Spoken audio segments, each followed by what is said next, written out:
Hello, students of American literature. Professor Berninger coming at you here.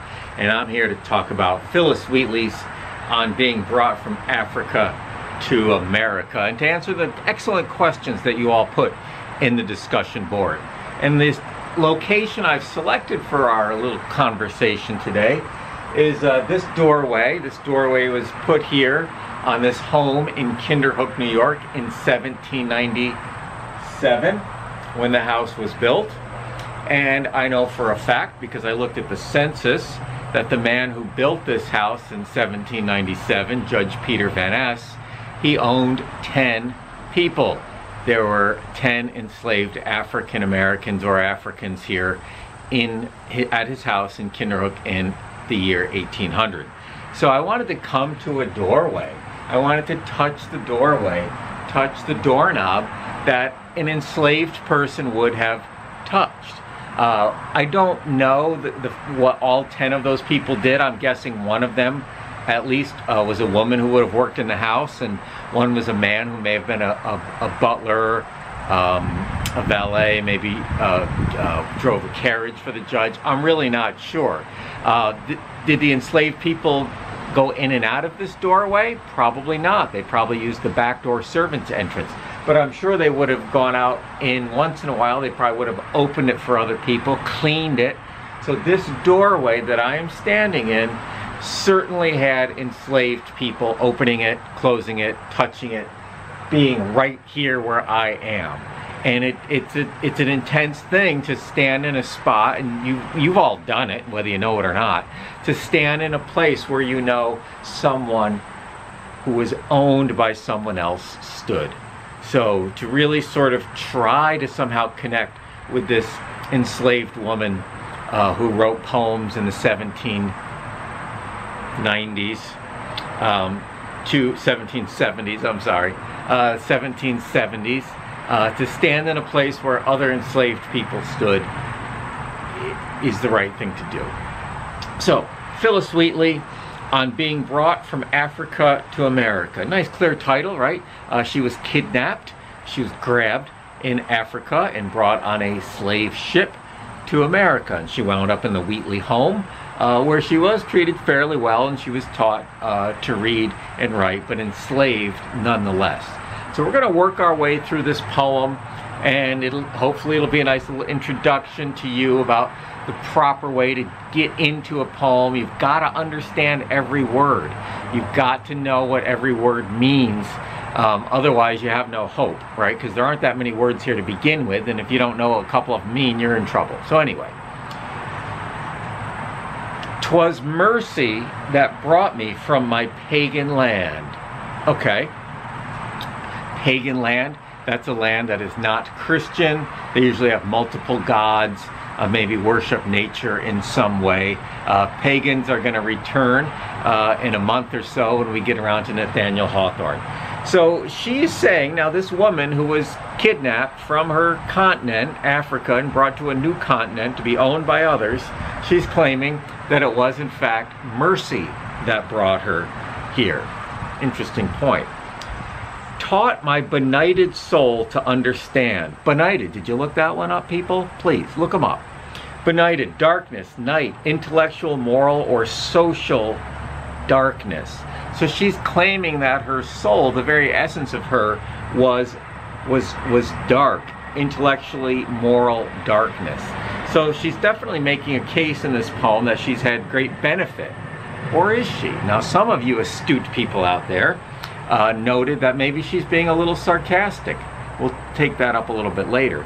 But for sure, the audience that this poem is geared toward, the audience that this is geared toward is a white audience, a white Christian audience. And if she knows nothing else, Phillis Wheatley knows her audience. Taught my benighted soul to understand that there's a God, that there's a Savior too. Now she wants to point out Jesus because she wants to point out that she was saved. And she was saved. Once I redemption neither saw it nor knew. So before she was saved, she didn't know if she could be saved. Now if you don't know you can be saved, does that matter? Well, that's another question for another day. Some view our sable race. Interesting choice, Miss Wheatley. Sable race. A sable is a mammal valued for its fur. A black mammal valued for its fur. And some view our sable race with a scornful eye. You know, scornful, it's not good. Look down upon. Look it up, people. Their color, and she's quoting, she's saying this is what some people say about her race. Their color is a diabolic dye. Diabolic, right? Diabolic. Devil made her black is what she's saying. The devil made her black. Or she's saying that's what some other people have said. That's not what she's saying. Remember, Christians, Negroes black as Cain. Who was Cain? You know who Cain was because you read Genesis, right? That's why we're starting the semester off with Genesis. Here's our first poem. We've got Cain being mentioned. Cain was the bad brother. Killed his brother Abel out of jealousy. But he was protected by God. He was marked by God. But he was the bad brother. Made be refined. Now, a few of you picked up on the word refined. Refined is made free from impurity. So you refine something, you remove certain impurities to make it pure. And I think that's what she's saying has happened to her. Enjoying the angelic train. So, very interesting poem, and I want to wrap around to, I'm going to jump right to the great questions you guys asked about it. Kirsten writes, does she have more of an understanding than others around her with this new place? I think she does probably have more of an understanding of her place in Boston because she's from some other place. Often foreigners have a better understanding of a place than the people who have lived there, because we sort of have when we grow up somewhere, we've lived somewhere our whole life, we sometimes don't even know much about it because it's all we know. So excellent question, Kirsten. I never really thought about that before. Does she feel like she has an advantage? I think she does, or at least that's the tone she's striking in the poem. Madison, I get the impression she doesn't think she deserves to be free because she's a human being, but rather she was granted mercy and now she must owe her soul to God. Well, I would agree with that. At least that's what she's telling us. Another great observation. Now, Carol Wagner and Haley Clark, you thought maybe she was being a little sarcastic in the poem. I don't know. We'll never know, right? I want her to be, right? I want her to be, so, you know, why not, right? It's literature, but we can never know for sure. But I think Haley and Carol and everyone, there is a little passive aggressiveness here. I think there might be a little sarcasm. She's definitely making an argument, again, to a white Christian audience that a black person's soul can be saved through Christianity. And embedded in that, she is making an argument for equality, right? You can be saved, I can be saved. We can all be saved regardless of color. And of course, that is somewhat in contrast to what she's saying in that, aren't I lucky? I'm a slave. So anyway, there's a lot going on in this poem. Leah, is Wheatley trying to say that at one point she did not believe in God because she was not properly educated? Yes. Exactly. That's exactly what she's saying. I like that a lot. Now, Halima, you asked a really good question. Has Phyllis Wheatley's work inspired or impacted others? Well, she was lost for a long time. A lot of African-American writers, and probably white ones too, but more African-American ones, they just get lost. The book's on a shelf somewhere, people stop talking about her, and then they get rediscovered in the last 50 years or so. So I don't think she had much impact, certainly throughout history, but maybe now she will. Heck, we're reading her, right? And of course, at Joe Biden's presidential inauguration, there was a young black woman reading poetry. So it's great to see that. Haley, excellent, sarcasm. Brianne Dalton, Brianne, you always bring us something nice to class. Brianne compared Phyllis Wheatley to her own, Brianne's 15-year-old daughter, and they all seem to have drama. So my thought was maybe all 15-year-olds have drama, whether they have something to be dramatic about or not.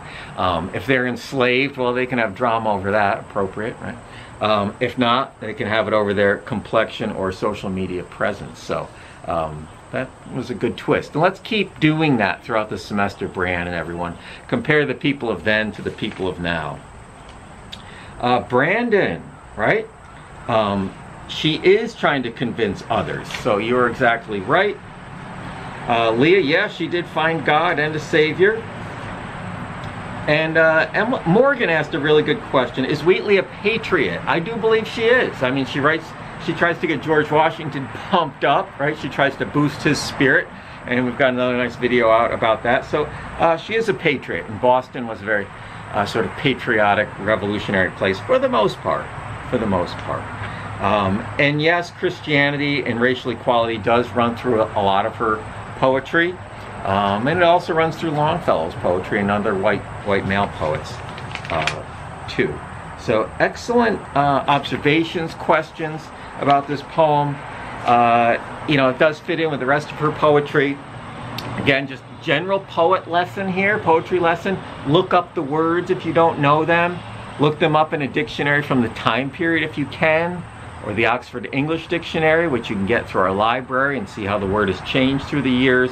You've got to know all the words. You've got to take it slowly. Find your way into the poem. Maybe it's not the first line. Spend some time with it, right? Don't get frustrated with it. And I don't think you guys did, because you asked very astute questions, made very astute observations. Impressive. Good start to the semester on the discussion boards. And we'll continue our conversation about Phillis Wheatley's other poems in different locations, but I think this is a great place to start the semester. We talk about enslaved people on and off, and here we are. The doorway that enslaved Americans walked in, out of, took care of, maybe even painted a couple hundred years ago. So we'll see you in the next YouTube video.